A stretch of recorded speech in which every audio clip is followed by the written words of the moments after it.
Okay, we are live and recording. What's up, everyone? Welcome back to episode 3 of the DBT podcast.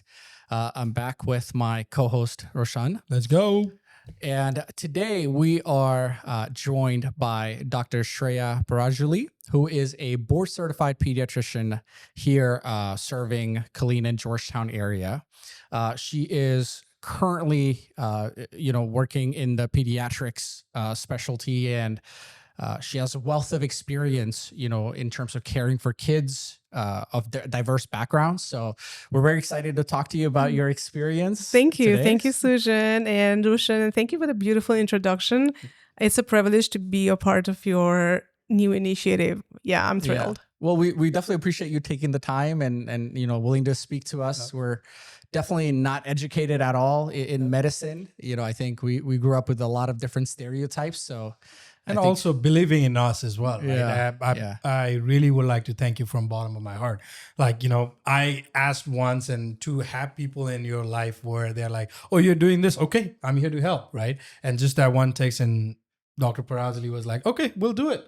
I'll come down. I'll talk to you guys. I'll share my experience. And it's very few people that does that. And I truly appreciate you making that time, coming in on a weekend and having a conversation with us and, to help us. I think this is a big help for us and also for the community as well, where your experience is very, very important, So Thank you. Thank you so much for being here with us. Mm-hmm. Yeah, sharing is caring. Yeah. Well, fantastic. I've been talking about caring. Obviously there's a lot of things going on in medicine, right? Mm-hmm. It's an ever-changing world. I'm sure you see that on your day-to-day. Maybe you could tell us a little bit more about your practice and what you do on your day-to-day. Yeah, so I'm a full-time pediatrician and I work in Killeen, which is 40 miles from here. Mm-hmm. It is a federally qualified health center. And we have a very unique population, very diverse population there. Very different from what I used to do back then in New York. But yeah, it's been great, working with families, parents, and their kids, and Awesome. helping them shape their lives. I feel blessed to be in this profession. That's a present. So let's go back to a little bit on the past, doctor. So how do you come up to medicine? It's one of the things that it's always portrayed as, going in medicine, you have to be good in education. You need to know this, know that, right? And you need to have that patience of going into college for a longest period of time. And one of my friends who is a doctor in Nepal, she always say, as a doctor, I'm always in college. I'm always studying. I always have exams. So she says that, how do you get into medicine? Is there an inspiration that you went in with, or what's the story behind going into medicine? The story starts way back when I was a kid. I grew up around my parents and my mama ghar. My uncle was a doctor, Basant Pant. So he introduced me to hospitals, ICUs, wards, patients when I was little. And I'm talking about 7, 8, 9 years. Oh, wow. So I knew the smell of the hospital. I knew what they're doing. I loved what he was doing and I started getting inspired by it. And I also had this nurturing kind of, nature when I was little. So my mom used to say I used to go and babysit my neighbors' kids. Wow.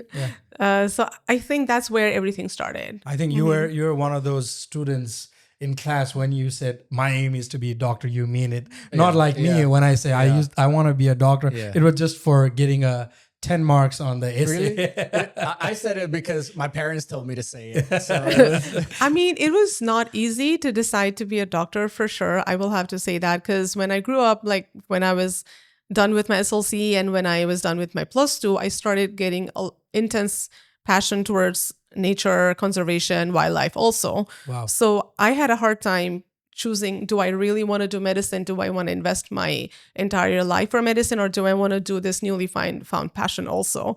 So at that point, it was very hard for me to decide. But then my mom wanted me to do it, and I thought about it. Eventually, I decided that I'll go with the profession. And once I started medical school, I fell in love with it all over again. Yeah. So you've you've had your education internationally, and you're practicing here in the States. You've obviously practiced in different states within America as well. I'd love to kind of start talking about your practice, and in today's age, I think we see a lot of information online, right? So Yeah. everybody is, and I think this maybe started way back in the days with WebMD, right? Everybody kind of being able to gain access to information. Today, you've got doctors debating against each other on some things that used to be, I think, fundamentally agreed on. And maybe to start off, a very common thing is, since you're in pediatrics. Obviously, I'm assuming this is a fairly common thing you have to deal with. But before we get there, I do want to say, whatever we're talking about here, this is not medical advice, right? This is all we're talking with Dr. Parajuli about her experience. Don't take this as medical advice. And just so you guys know, we're a small podcast, so you're not going to get any money by coming after us anyway. If please consult with your own doctors. Nothing said here should be construed as medical advice. This is just us having a conversation about the state of medicine today and your experience. Yeah. So with that being said, maybe a good starting point, Dr. Parajuli, would be just to understand, since you're dealing with a lot of, most likely you're dealing with a lot of new mothers who are, kind of becoming parents for the first time. What are some common things like you encounter? For example, today, I think a lot of people look up things online before they come to you. If something's up with their baby, they're like, "Hey, doctor, I looked this up. This is what's happening." Yeah. Do you find that happening often with mothers? A lot. And for the most part, I like it when moms are self-aware and they do some research. It tells me that she's really invested, and that's good. But sometimes too much inaccurate information, curiosity kind of kills the cat also. So it's both ways. They know it, they have half of the information, but sometimes it's like they have too much information. Sure. For example, like vaccines, vaccine hesitancy. Yeah, that's a big challenge right now. But that's always been a big challenge, right? And I think it's only become bigger, like this anti-vax movement. It's getting huge right now, because if you talk about measles, right? Measles, mumps, rubella, it's one of the first vaccine we get when you turn 1. So measles started, America had cases of measles back when it was 2015. And then after that, 2025, we saw a huge rise in measles cases. And now 2026, we already have around 17-ish confirmed cases. Wow. 2025 had 3 deaths of measles. So this happened all the way 10 years back in 2015. So, most of it is contributed to vaccines, not giving the vaccines, hesitating to give vaccines, and partly from, immigrations also. So it is becoming a big problem. So how do you tackle that, doctor? Like when you're talking to a new parent, right? They're coming to you and they're, listen, I'm against vaccinations, and I think they call it like natural healing or there's like a phrase that they use, right? Like how do you tackle those conversations? I'm sure there will be audience members watching who either are on the fence or they're very clear on yes or no, right? I'd love to kind of hear your opinion. Yeah. So before you want to, jump right into and correct the parents, you want to know where they are coming from. A lot of times it is only fear from side effects like fever and, so-and-so had a seizure, so-and-so had got flu after the flu vaccine. So it's from the fear of side effects, which you can correct them if so. But there is a cult group who are opposed to the ingredients of vaccines. For example, aluminum, or, it could be like an animal DNA, or there are things this vaccine is going to give autism for my kid. Just like Tylenol can give autism. There's so many news out there, right? So once they get these news, they're very strong on it. It's hard. It's getting harder and harder for us to change parents' mindset if they're really worried about the ingredients. But we try our best, like tell them, give them the research, give them articles like, hey, this is not true. We are seeing this for many hundreds of years, and this is not an evidence-based information. Got it. So most of them understand, most of them want to, stick to their belief.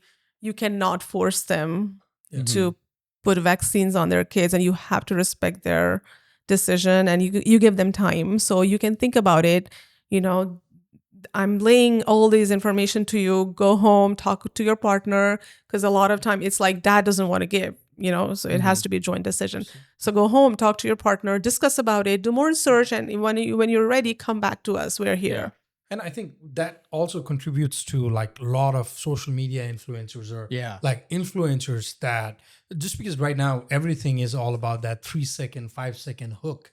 Like, what are you saying about it, right? There are conspiracy theory about, hey, these vaccines are tracking you as well. I mean, I don't know if you have heard I know, of it or the not. GPS, right? Yeah. It's like there's some people, like I've seen some social media influencers. While you carry an iPhone and go everywhere. And you're worried about that your vaccine is tracking you, right? Yeah. So I think that part of it is also about the knowledge. It's just the algorithm game is on, I think, more than like, hey, what the research has shown and this and that. And I think among the hundreds and thousands of people that get it, some might have problem and some might have issue.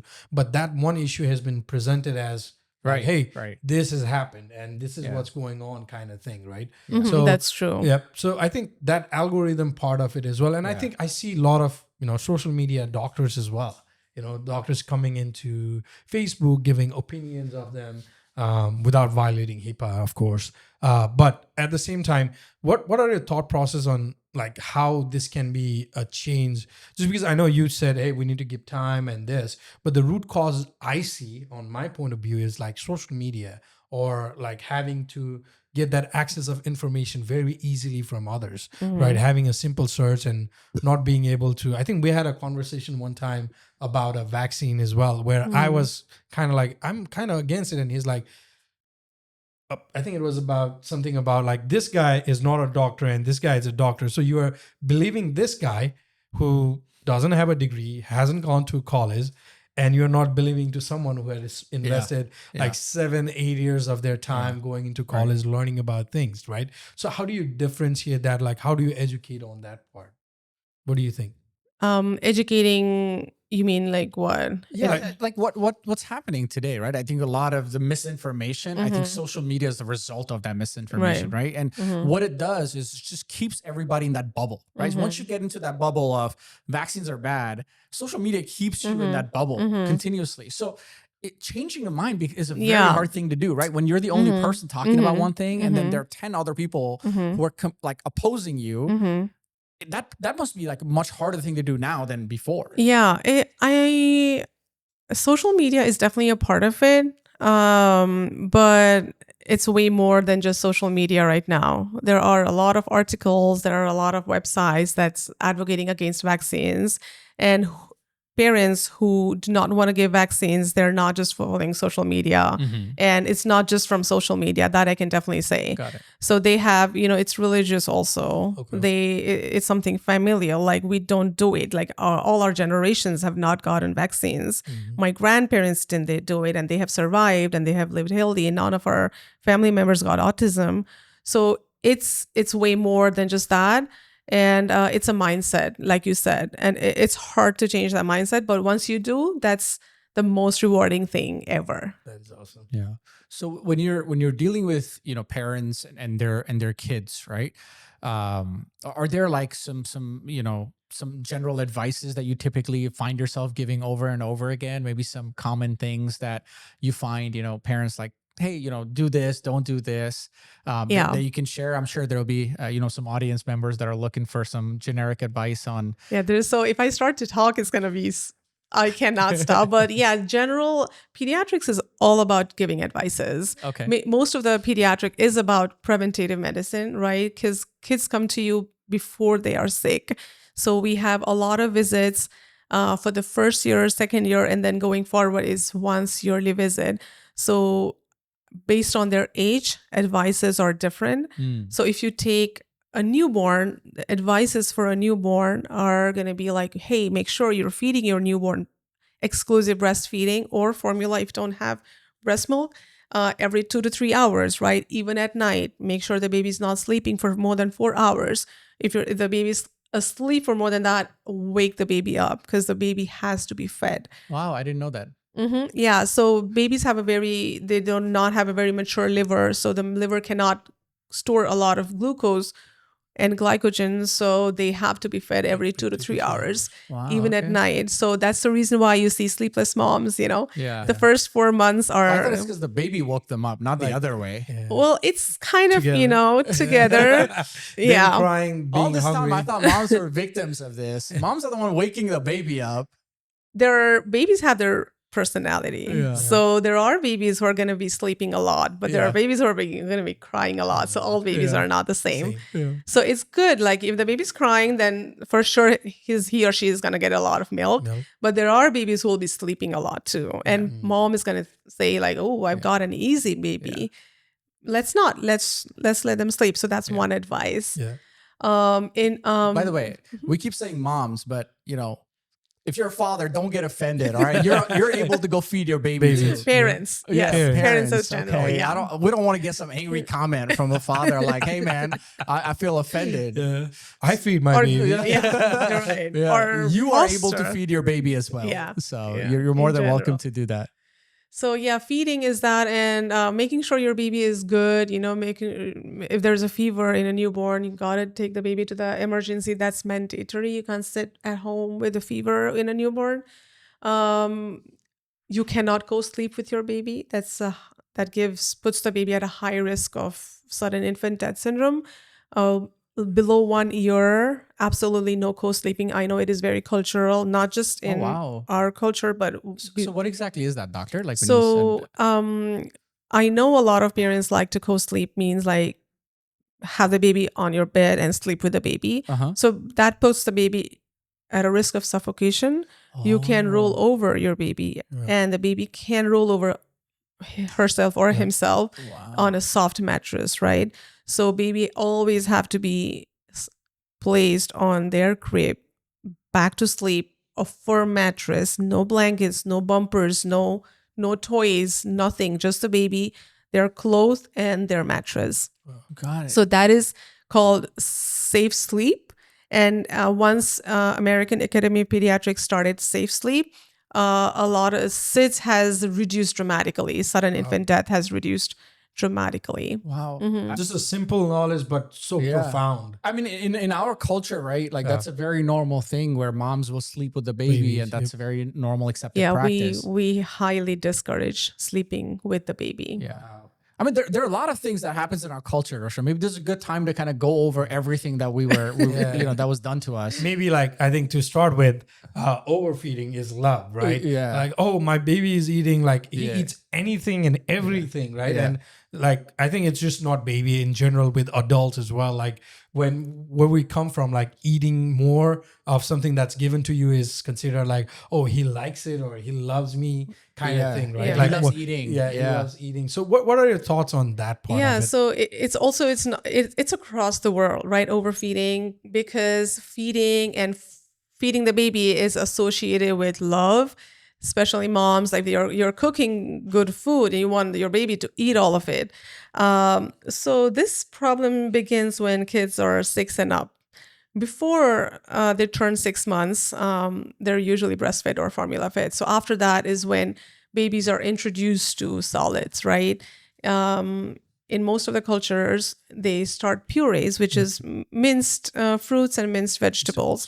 And overfeeding typically starts around 7 to 8 months when, parents, they feel like the baby has not eaten enough. So like, hey, come on, like, rice and dal, and you got to chug this down your throat. I'm going to make sure you finish your plate. The baby never gets an opportunity to hand pick the food and put it in their mouth. So feeding a lot of purees, for example, Zolo, right? Or let's say Nido in the US, is not recommended in huge amounts because babies will never get the texture of the food. It's going to be easy for them to swallow the puree throughout their first year. And they'll get food aversion. They're not going to like food. This will damage their relation with food. and the mom also, Wow. because they will get so scared. They'll get angry. Like if she comes with a spoon, he's gonna run away. Yeah.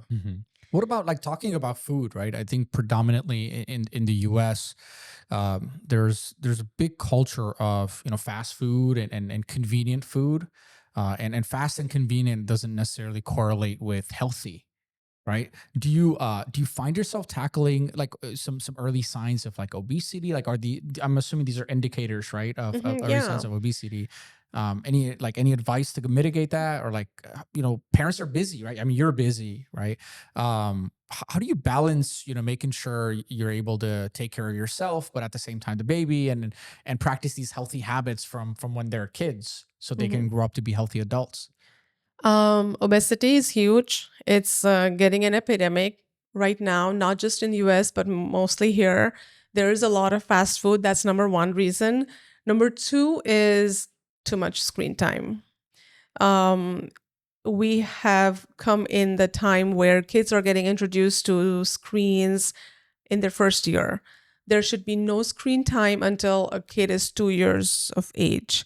And yes, more screen time will have them home. There will be less activity. They're not going to go outdoors, and compounded to that, all the fast food, all of that will come in later. So, and it rose during COVID time, actually. Yep. Obesity increased massively after COVID. Yeah. And with the screen time as well, like I think I see a lot of parents like the screen time is more into feeding the kids as well. Like put an iPad or so they something stay like still, right, while they're eating. So in that too, I think they eat more, I guess. Yeah, so it's not really regulated, right? You're watching the screen and you're eating. It has to be regulated. How I recommend is everybody should be on their dinner table if they are doing dinner or lunch. The kids should have the same plate as you, same nutrients as you, and he should have his own spoon, and he should be eating there without any screen. So he should fall in love with food. He should want to get that nutrition. Do not introduce to screen. If he doesn't know, he's not going to want it. Yeah. And I think that also comes down to, like, I've heard a lot of parents, my big brothers and sisters, talk about who had kids, has like, we introduced that screen time, and now these kids are not even wanting to talk to anybody. Like, they have that social anxiety kind of thing, where for us, like growing up, it was like anybody comes in the home, you get excited, they will tell you to dance, or like, so you can sing, my kid can sing, right? So I think those behaviors I think it was kind of cultural practices, but were helping us grow up to be social in life as well. Like, do you see that on that kids as well? Yeah. Like, so it starts from a very young age. Social media has shown to, or social media or any screen time has shown to cause a lot of behavioral disorders in kids. Kids are not talking on time because they're always on their phone. And not just the kids, parents are on their phone all the time. So they're not talking with their kids. So if you don't talk to your kids, how are they going to learn how to talk, right? Because you are their first teacher. If the teacher is busy on their screen, the kids are getting autism, they're getting speech delays from screen time. And this problem does not last here. Adolescents, they're getting depression, they're watching these videos in YouTube, which are not regulated, age-wise. So you don't know what are they watching, and they're falling victim to cyberbullying and a lot of things. So it's not a just big for problem. parents. It's just the screen time is not just for kids. Parents, you need to be aware of your screen time as well. Yeah, because parents are their first model. So if you want to tell your kids like, hey, only 2 hours of screen time per day, then you need to model them. What do you think of, this is more of a personal thing that happens in my household. I have a nephew. He is turning 5. Oh, you forgot, huh? No, because he's going to turn 5 in 2 months. I didn't forget. I know how old my nephew is. But he's turning 5, and he's at that stage where, I always have this debate with my sister, and I say, he won't eat if there's not like an iPad in front of him, right? And in order to get him to be quiet and be just eating, you've got to put an iPad. And I said, hey, like, this doesn't seem right. Like, why do you do this? Like, but he'll cry, like he'll cry and he'll make a fuss and do all of these things. And if I do this, then he's quiet, I can get my work done. So it's a little bit of a convenience thing too. So I'm glad you highlighted kind of some of the long-term effects, but how do you build those habits, from like of screen times from when they're kids? Because I mean, it's inevitable, right? Yeah. Like there's screens everywhere. You've got TVs and you've got phones and iPads, laptops, everywhere. I mean, it's not, before you might just have had it like a phone or something, so it's easier to hide. I think hiding is very tough. So it's more about teaching best practices, right? How do you handle that? So what I say to my parents is no screen time up until kid is 2 years of age. So absolutely no, zero screen time. Do not introduce them to screen time at all. After 2, it can be 1 hour per day up until they're 6 years of age, but it has to be supervised. They cannot be left alone with the tablet. Watch this movie, watch Elsa, like Frozen, let's not do that.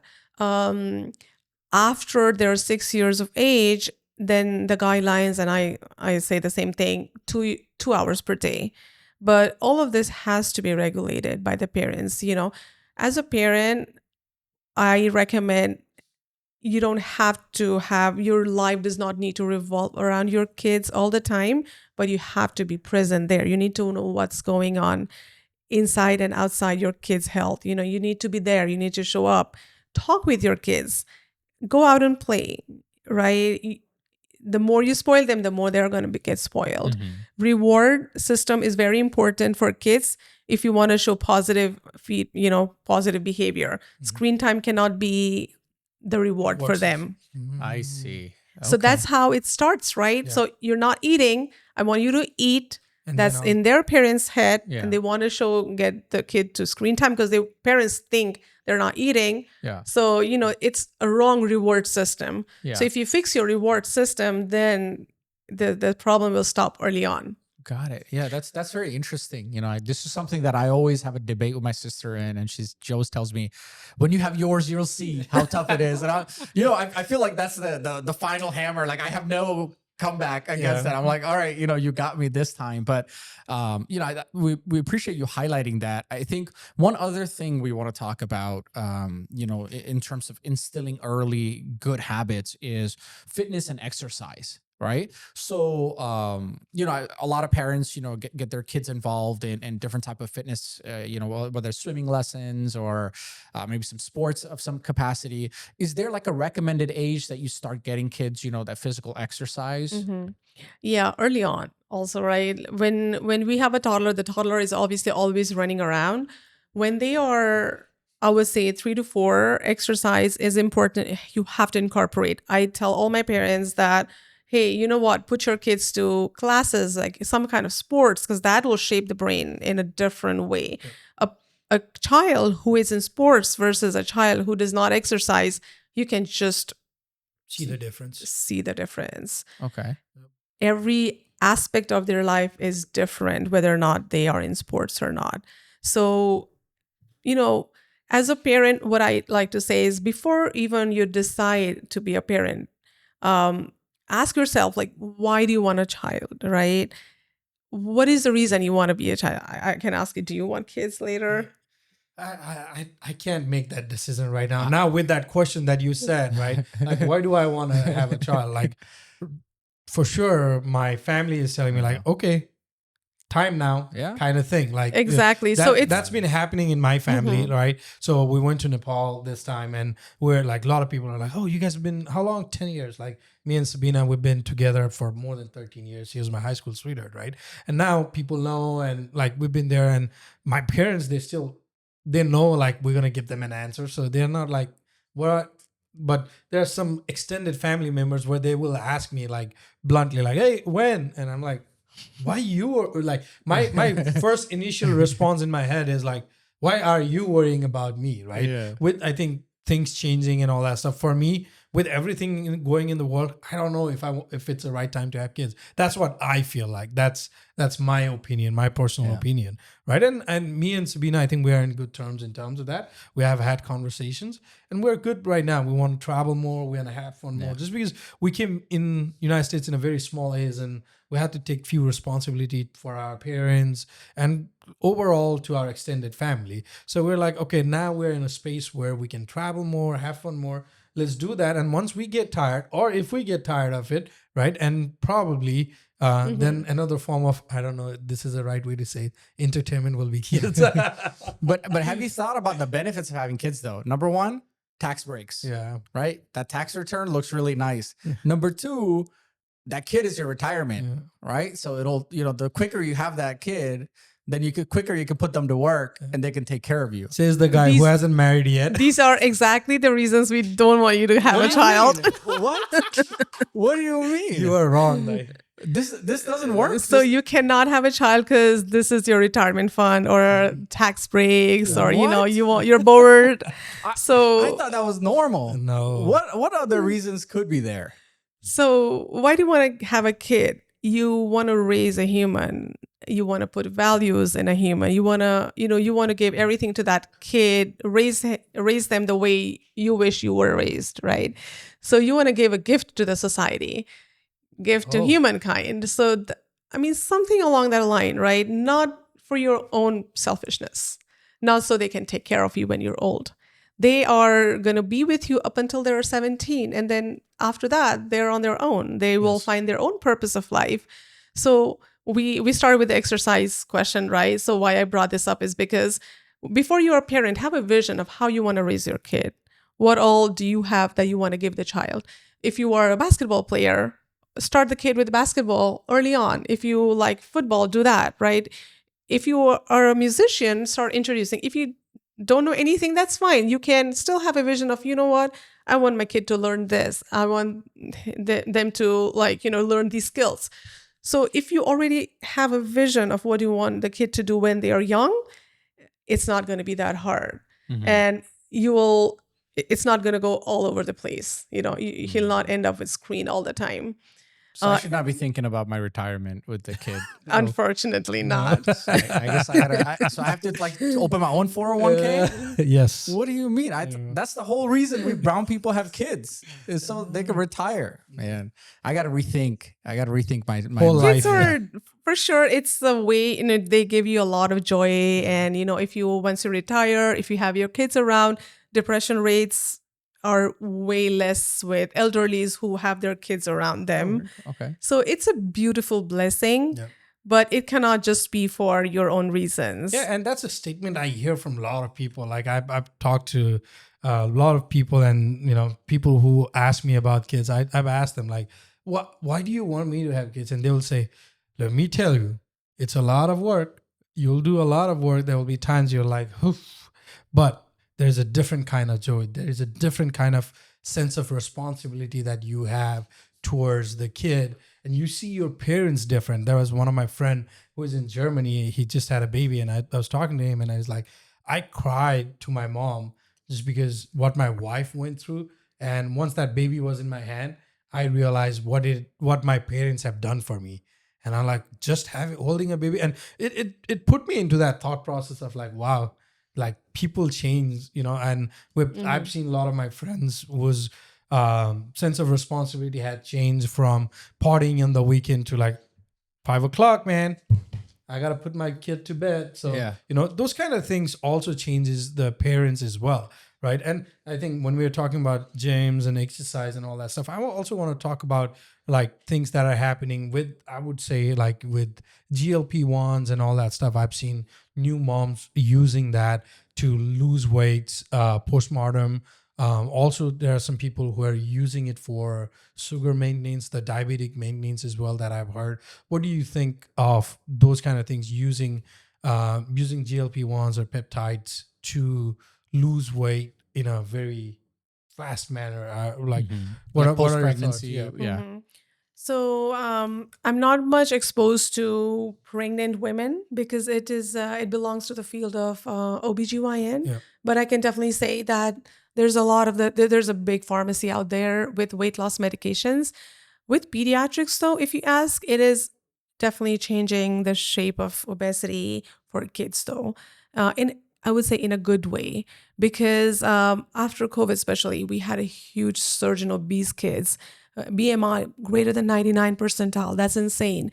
You have a 16-year-old in the clinic whose weight is 200 pounds or 250 pounds. And Wow. how are they going to lose their weight, right? Like everything comes why down not to. just send them to the NFL?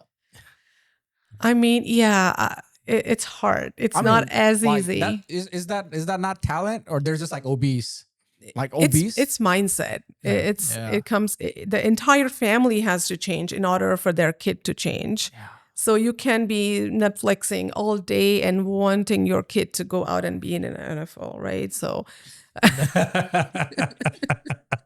That is true. I mean, that is true. Yeah. I am all about advocating for kids. That's what I do all day. Yeah. I'm not just a pediatrician, but advocacy is huge in my field.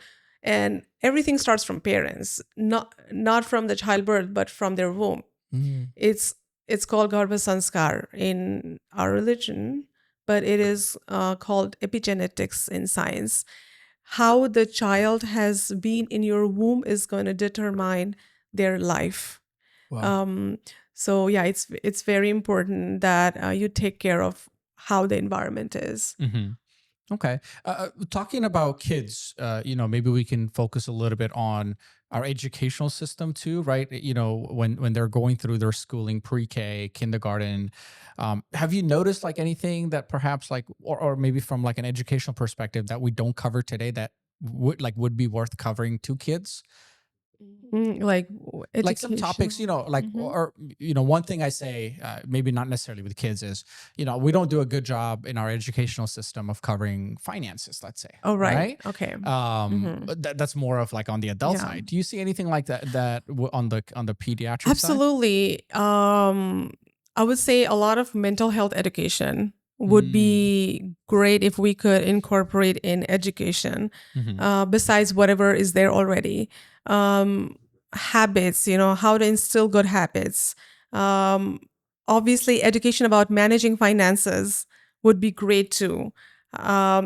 Whatever you're doing, prepare the kid for the world, like after college, not just like social studies or not just mathematics. Those are definitely important. Yeah. But if I would pick one, I would say mental health, exercise, or maybe yoga for those who are interested. Have a very huge amount of emphasis on extracurricular activities besides academics, and that would make a huge difference if schools can put them in. Yeah. One thing I grew up in New York City as well, so went through the public school system, and one thing I wish that would have been different is, you go to school, right? You spend 8-9 hours of your day there. That could be a good thing, but that could also be a bad thing, right? Because you're spending such a long part of your day. Most of your development happens during that period. So what could parents do to make sure that, their kids, right, whatever they're learning in school is in fact, it fits their beliefs and it's what they want the kids to learn, right? Like, how do you keep up with that? Because most people are working and they're going through all that. Yeah, that's a great question. And the world is changing right now, especially here in the US. A lot of parents are losing their faith from schools. Parents come to me and they tell that my kid doesn't know anything, doesn't even know how to do a cursive handwriting. They're not comfortable with the teachers. They're not comfortable with the school system. They're not comfortable with the bullying and all the mental health issues that's coming from school. So they're going to an alternate way and homeschooling their kids. And homeschooling is increasing a lot. So what parents can do is, if you want to stick to school system, maybe after school, spend time with your kids, be there. Talk with them, ask them how their day was, and maybe do some family activity together so you can teach and you can have fun at the same time. Have often conversation, have meetings with the teachers and make sure how your kid is doing in school, know who your kid is texting, know what's going on in the phone, Weekends, do some activity, do some projects outside, not just in, So in that way, you can get best of both worlds. And for homeschoolers, make sure your kid is getting exposed to other kids. Because you have to get exposed. Social- You have to be you have Makes to be Yeah, you another have to thing allow that them to mix. in terms of pre-K and kindergarten, I've heard a lot of parents is I send them to, let's say summer vacation is coming up, right? After summer vacation, they go and their kid is sick, right? I've heard a lot of times like, hey, as soon as there's a gap of like staying at home and then they go to school, or when they start to go to school, they get sick often as well. That's what I've been like hearing from parents, like, oh, he got sick, we got appointments, this and that. Like, what do you think is that like? Yeah, so it is partly unvaccinated group, but I mean, we have a flu season that's definitely starts from October. So once you start school system, there are viruses out there, hundreds of different viruses, and your kids are gonna get it, and they're gonna get sick. So if they have the flu shots or if they have all those vaccines, then it's not gonna get as bad, opposed to if your child is unimmunized. Unvaccinated. Yeah, so it's gonna get more serious. Viruses are temporary, guests in your body, so they are not gonna stay there for long, 7 to 10 days, and the virus will be out of your system. So you just have to let it run its course. So talking about viruses, immune system, I think would be an interesting to talk about. Like anything you can recommend to parents, that can help, their kids build a great immune system. Like what would like ideally that practice be for parents that could help their kids? Number one is nutrition. What you know is good is going to be good for them. Proteins, carbs, fibers, fat, everything should be in their plate. You don't have to supplement your kids with multivitamins if they are doing all of that. And for sure, vaccines. This alone is enough for the kid to build a healthy immune system. It's different for certain conditions when they have an immune disorder. That's a different topic. They need to be treated more. But for a healthy child, immunizations and a good nutrition is more than enough. And of course, if you're going to school, make sure you're washing your hands. You're not, coughing in somebody else's face. You have a mask on, right? Hygiene. Yeah. If your kid looks very sick, bring them over so we can test. And if the kid has a flu, so you can stay home for the next 5 days at least, so you're not spreading. Mm-hmm. So it happens every year. There's nothing to be scared about it.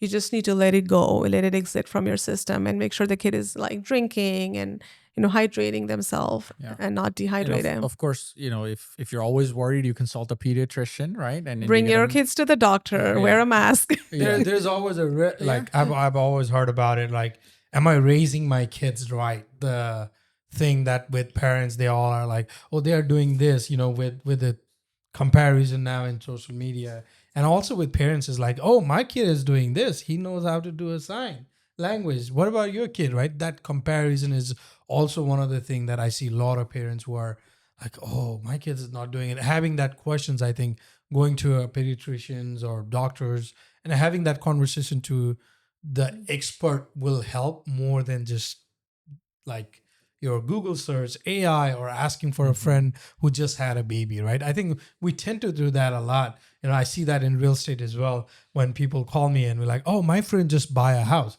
Okay, good. Your friend bought a house, but that doesn't make him a real estate agent. Yeah. Right. So same thing, I think, going to the expert. And I think that there is a little bit of a gap on that in our community with the education part as well.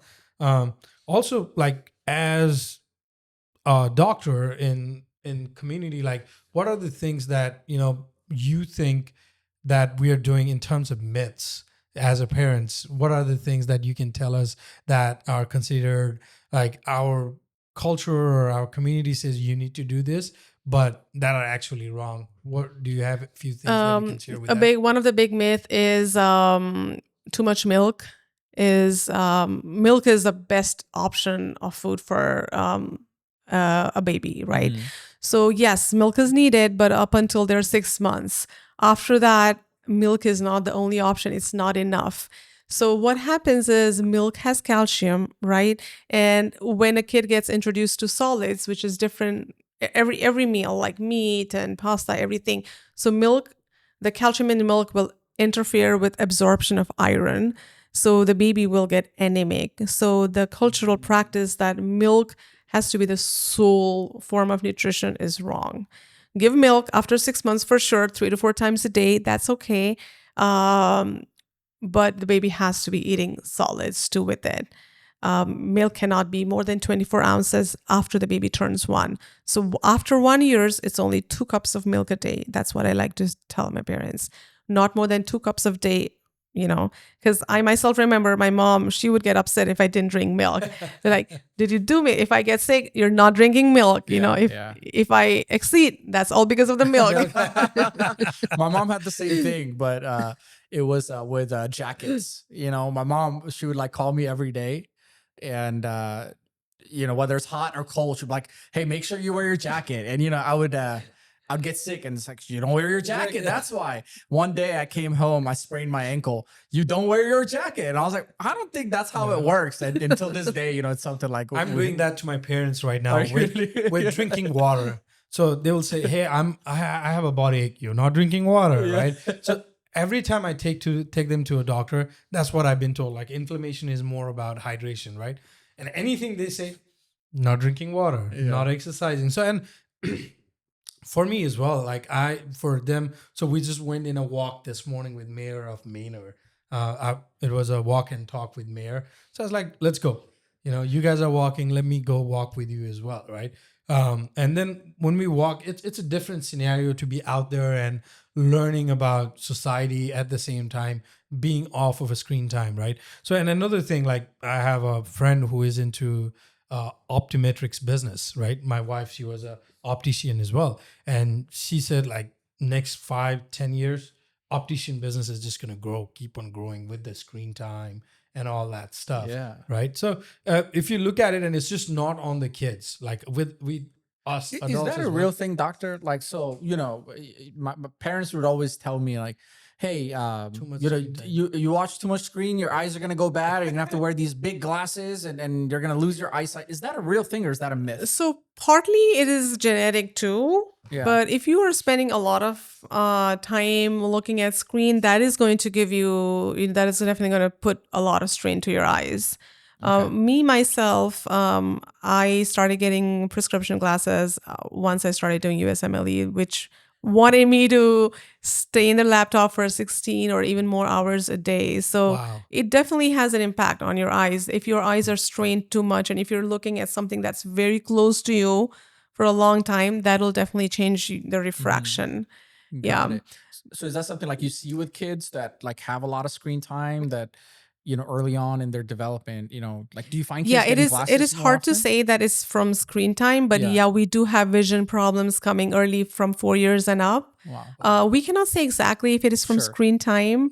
I would say it's mostly genetic. More important than that is to make sure you go to the doctor every year at least to get the vision checked. Because a lot of time kids are they don't even know if they can see far, and that causes them to, fall behind in their classroom. So regular checkups are very important. What about the idea that, eating vegetables and greens are great for your eyesight? Is Oh that- yeah, that's absolutely correct, right? Oh, wow. I thought it was not. Yeah, I was yeah, I thought this was gonna be another one Yeah, of like we yeah. were fooled since we Fooled, were yeah. kids. It Our is. parents It are- is very true. It's spinach for better eye. spinach, right? Like Yeah, greens, spinach basically. and carrots with vitamin A, right? Vitamin A is crucial for your vision.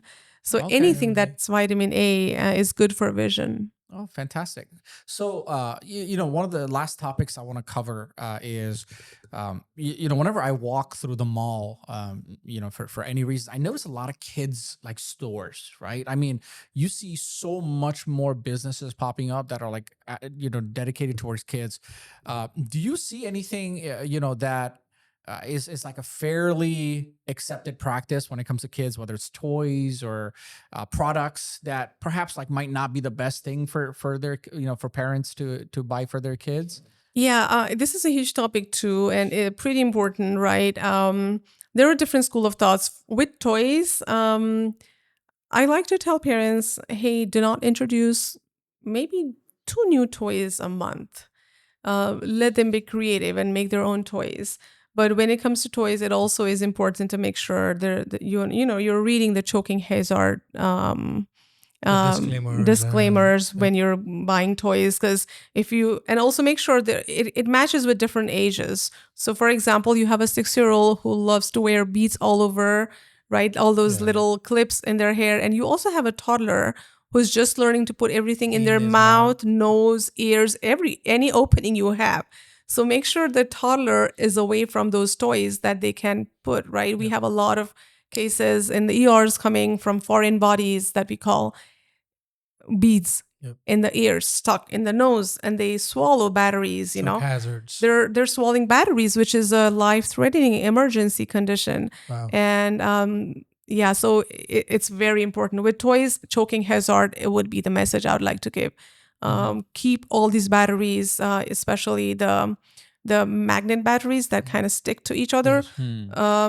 If there are 2 magnet batteries ingested and it goes to the gut, one magnet battery here, another here, they can just stick to each other, and just imagine what the gut is going to be like. So there's going to be a massive obstruction. Yeah. So your upper intestine and the lower intestine, they just like stick together, and there's going to be obstruction. That's an emergency. You don't want all of that. And battery itself is alkaline, so it's going to explode. And, so toys, be careful of choking. Be mindful of all the age groups of your household. Make sure it does not have it. Make sure it's from US. A lot of toys from outside, they have lead also.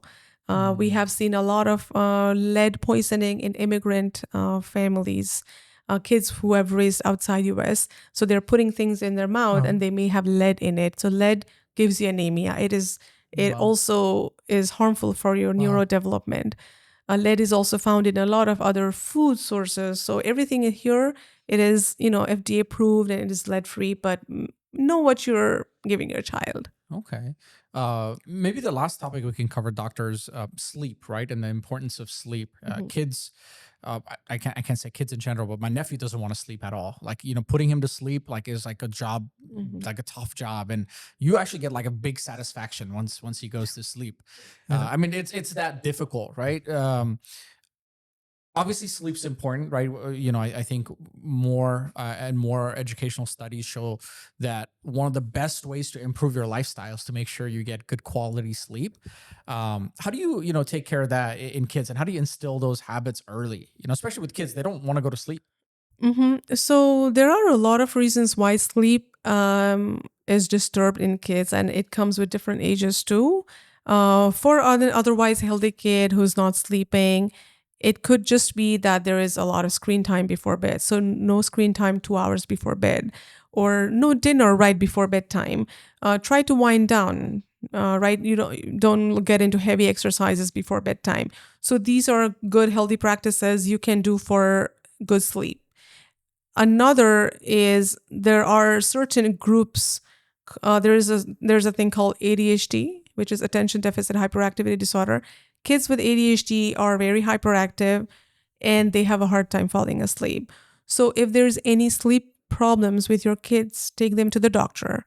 If your kids are snoring during your sleep, take them to the doctor. Make sure what's going on, right? Because sleep can be from a lot of causes.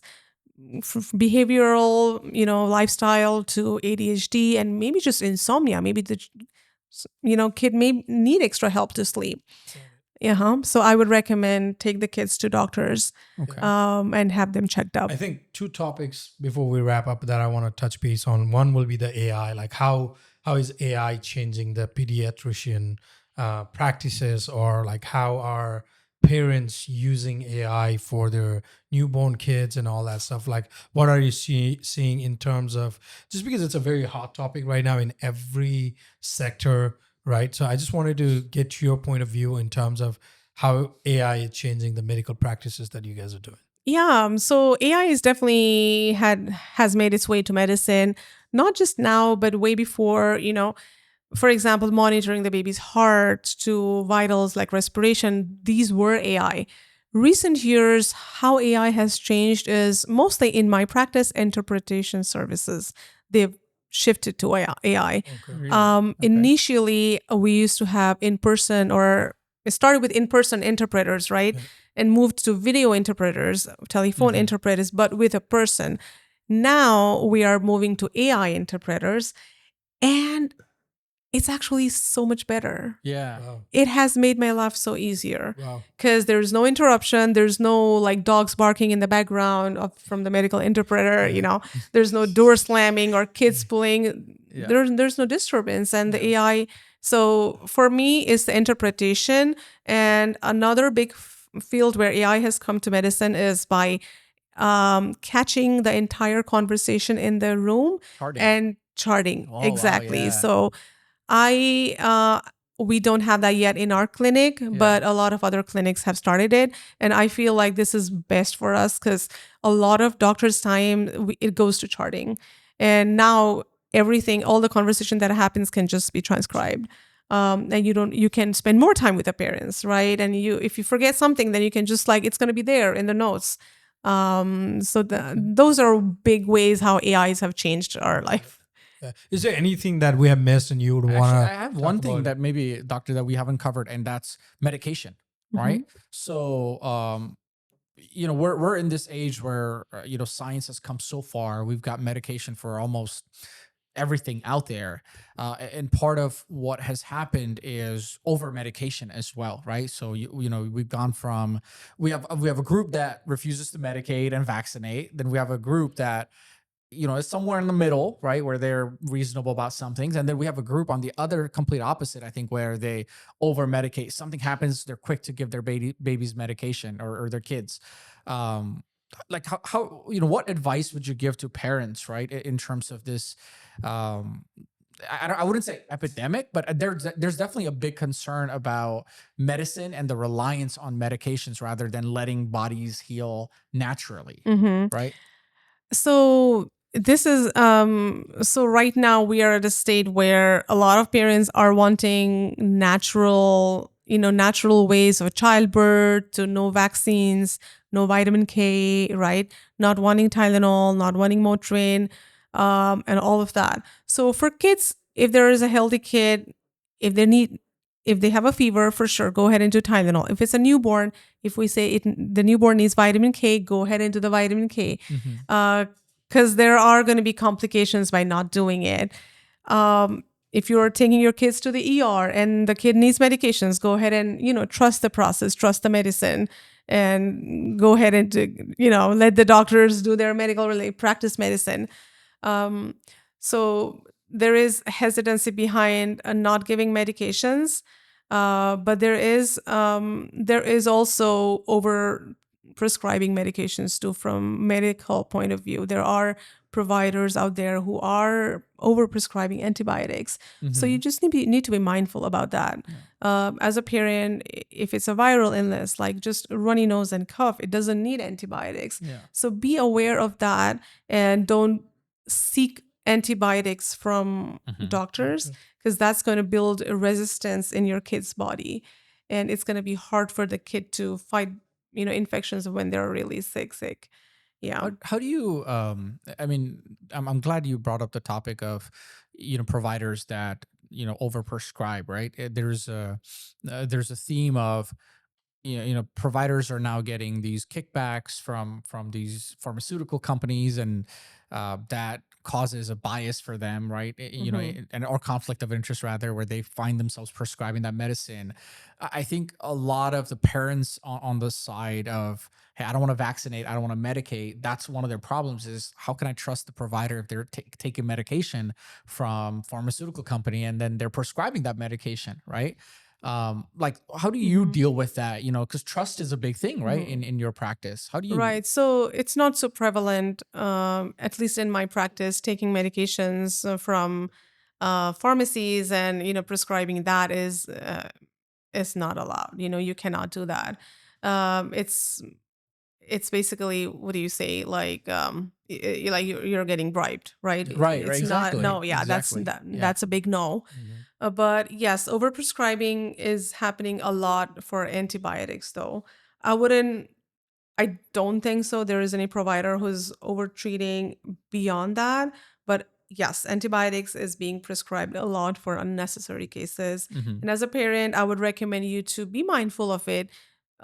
If the provider is saying that it's just a virus, you don't need antibiotics, then just agree to it. Because a lot of time it's the parents too. Like you're going to the doctor 10 different times asking for antibiotics. Yep. You know, You'll have to. you like, Yeah. sometimes, you It's a way to like get them like, all right, yeah, let's just do it for Yeah. parents' peace of mind. Yeah. How many times are we going to Yeah. deny the request? Yeah. I mean, would you say that, perhaps a good practice to build trust would be, to go get second and third opinions? Yeah, Is that like absolutely. I always say to, those who are in doubt, go and ask somebody else, take second opinion, third opinion, because it's your child's health and you have full right to get full information. Yeah, there are podcasts out there. Listen to podcasts, right? Awesome. There are Yeah. YouTube videos out there. So go get information, legitimate information. Listen to everybody. You can, at the end, make your own decision for sure. Anything like Roshan was saying earlier, anything that you want to maybe talk about that we didn't cover, or anything you'd like to say?